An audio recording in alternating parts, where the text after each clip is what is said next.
On this episode, The Ghost Monument, the second episode of Season 11.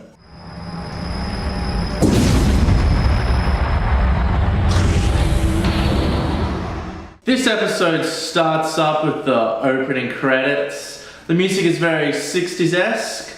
Here's a quick comparison to the original show and the new Chibnall era titles.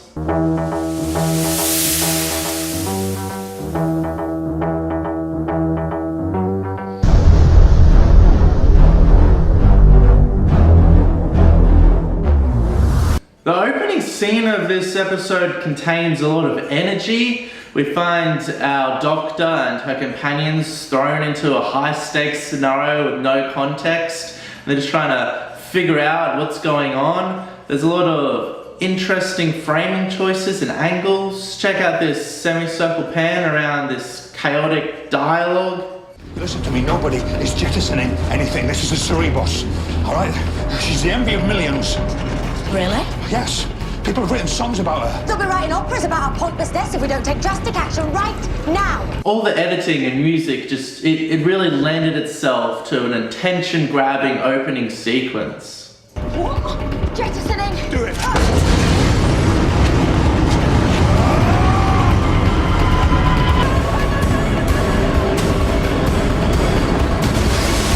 Don't do a Prometheus! Run to the side, not along the ship's landing path!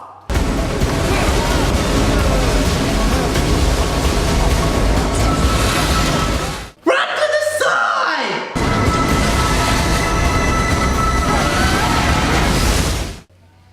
Idiots. This episode was obviously shot on location in a desert in Wales.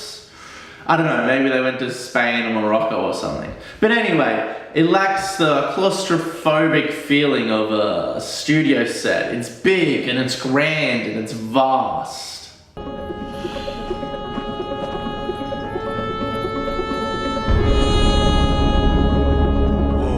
Well, can people and things stop putting stuff inside me without my permission? A line I'm sure was often uttered after a night on the town with Bill Cosby. Well, can people and things stop putting stuff inside me without my permission?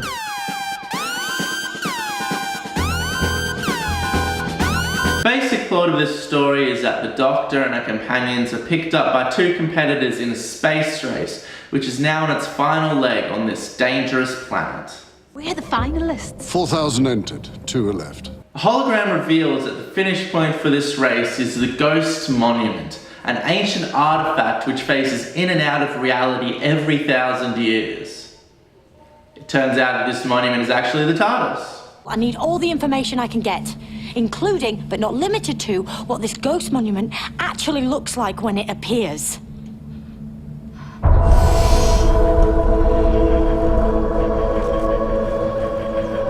I really like this revelation. It creates suspense. Our heroes have to race through dangerous situations to reach the old blue police box. It doesn't just appear, they have to work to find it, making the eventual discovery of it more satisfying. Come on, please. Give us this. It's all right. It's me. Stabilize. The use of a hologram to expel exposition in this episode is also a nice little sci-fi touch. Well, I'm sorry I can't be of any more help. I don't think you are. You're right. As I had hoped, Chibnall continues to explore and expand on the inter-character drama between Graham and Ryan as they deal with the death of Grace. Ryan, although he is quite snappy and rude to Graham in this episode, I'll give him a free pass for this episode because he's still quite grief-stricken. But if his attitude continues, I think it's going to become irritating for me. I'm going to look out for you, son. I'm not a kid. Okay. Well, I was hoping you'd say, I'm going to look out for you too. You talk about this stuff way too much. Mm-hmm. I really like the actors that they cast to play the two competitors in the space race. The male is overweight and schlubby, and the female is in her late 30s and a bit butch. They weren't perfect Hollywood actors. They felt like real human beings. And also the characters were fleshed out and memorable. You're all part of villain's game. You're saboteurs sent to throw us off. You think the whole universe is out to get you? How's your family, Angstrom? One of the obstacles that our companions run into is these sniper bots. For me, they held no tension or suspense. They were really bad shots, like stormtroopers. They were slow moving, and I never thought our characters were in any danger while they were confronting them. No! Let's reload!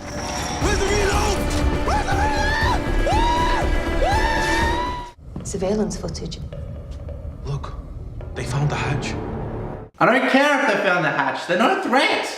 So the final antagonist in this episode is these magical flying cloth creatures? Finally, a big feast of lights.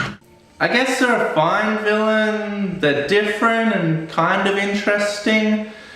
I think maybe after Zim Shah last week, my expectations for an antagonist have been raised, and these cloth monsters didn't quite make the mark. The Doctor defeats these cloth creatures by igniting acetylene, which forms naturally in a field they're all in. This is an okay conclusion, but I don't know how the Doctor knew that the acetylene wouldn't just blow up and kill them all, or leave them all horribly burned. She's the Doctor, I guess?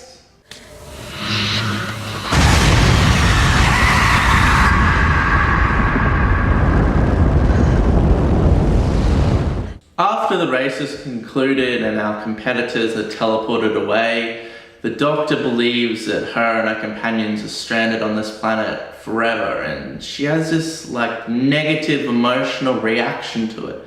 It's really odd for New Who. It's rare to see the Doctor vulnerable or in a negative headspace, but I liked it. It seemed like a more human response. I think the Doctor should be more emotionally diverse rather than just confident all the time. We've got each other. No, we'll be dead within one rotation. Who says so? We come this far, ain't we? The TARDIS does finally re-emerge and we get to see the new interior. For me, it just looked very reminiscent of the Eccleston-Tennant era, just with a bigger budget and more mood lighting. I didn't dislike it, it was fine, and I'm sure I'll warm to it in time, just like I have with the Doctor's new costume.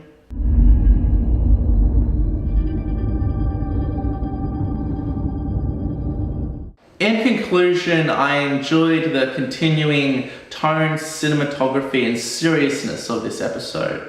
I don't think it was as good as The Woman Who Fell to Earth, but I don't think it needed to be. It was a solid episode, and I'm warming to Jodie Whittaker as the Doctor. She feels like the Doctor, she delivers dialogue like the Doctor, and she's written like the Doctor, like any Doctor. I'm really good in a tight spot. At least I have been historically. I'm sure I still am. If we stick together, if you trust me, we can get out of this. Right, let's get a shift on. Chris Chibnall has written these first 2 episodes, and I think the next couple of episodes will determine how good this season is going to be. We've done some research on some of the upcoming writers, and the credentials don't really match the caliber of writer I would expect for someone who's writing for Doctor Who. One of them wrote kids' storybooks? What the fuck? She hasn't even written for TV? I mean, just a lot of them, they're not tried and tested as sci-fi writers or even television writers for that matter. So we'll see what happens and what the future brings us. The next episode is about Rosa Parks, who was a civil rights activist. So I hope it's not littered with SJW propaganda. But as far as we're going, this series is solid and I really enjoy the tonal shift, the new Doctor and the new direction. And I'm just gonna have to wait and see if the rest of the series has the same quality. But I do know one thing. Chris Chibnall has proved himself as a great showrunner. Even if the openers and closers of every series are written by him, they're gonna be of quality. More quality than Stephen Moffat, and I look forward to them. I just hope that there's not a massive slump in quality in the middle of this series. Anyway, thank you for watching. I'd really help out if you could like, subscribe, and in the comments tell me how I got all the facts wrong and my opinion is null and void. Thank you, and good night.